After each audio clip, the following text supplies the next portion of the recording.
I'm Liz Nicholls, the Journal Theatre writer, and with me today, luckily, is Carlye Windsor, an actor who returns to the stage after nearly a decade, and she returns to the Fringe. Her own story in her own play.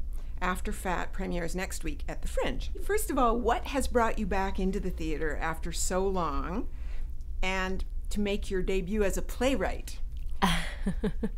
Very good question. I think part of it was, becoming a playwright was feeling like I finally had something unique to say, something that nobody else had said.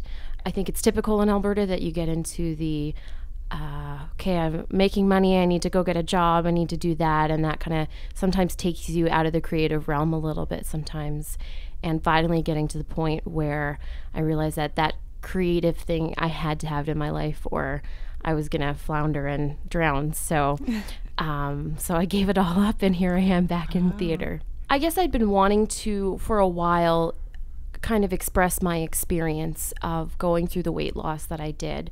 Going through something like that, and then again with social media, lots of people see it and they comment, and you get to start a lot of one-on-one conversations with people. Because this is was a major weight loss. It was a This major, is a major reinvention of the self. Definitely. Not that I ever get tired of having one-on-one conversations with people, but I saw another friend do a one-woman show, and I thought, I could do that. And that's kind of where the seed was planted. If the Fringe didn't exist, would Afterfat exist? Probably not. It's a very personal story, and it's definitely one that, anytime you're trying a new work, you're never fully sure ahead of time if it's going to, connect the way that you want it to. That's why things like the Fringe Festival are such a great opportunity for emerging artists, or even sometimes ones that are well established.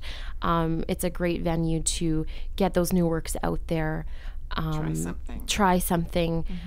You mitigate your risk a little bit, in comparison to self-producing completely and renting your own space, getting your own, volunteers.